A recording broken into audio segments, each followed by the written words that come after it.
Jésus leur répondit, « Mon Père est toujours à l'œuvre. Et moi aussi je suis à l'œuvre. » Ces paroles rendirent les autorités juives encore plus déterminées à l'éliminer.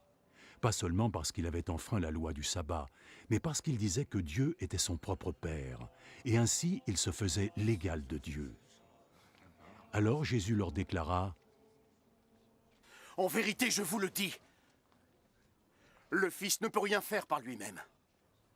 Il fait seulement ce qu'il voit son Père faire, et ce que fait le Père, le Fils le fait aussi. Car le Père aime le Fils et lui montre tout ce qu'il fait lui-même. Il lui montrera des œuvres encore plus grandes à faire, et vous tous ici en serez étonnés.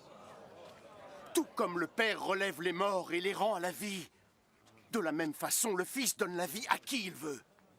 Le Père ne juge personne lui-même.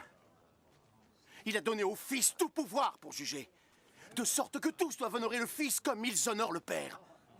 Quiconque n'honore pas le Fils n'honore pas le Père qui l'a envoyé. En vérité, je vous le dis, ceux qui entendent mes paroles et croient en celui qui m'a envoyé auront la vie éternelle. Ils échappent au jugement, mais sont déjà passés de la mort à la vie. En vérité, je vous le dis, le temps va venir.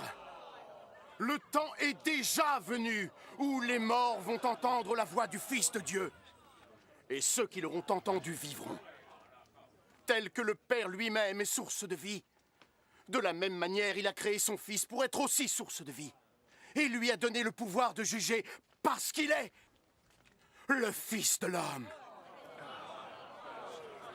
Ne soyez pas étonnés de ça.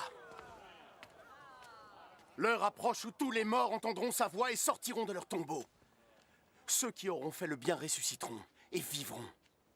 Et ceux qui ont fait le mal ressusciteront et seront condamnés.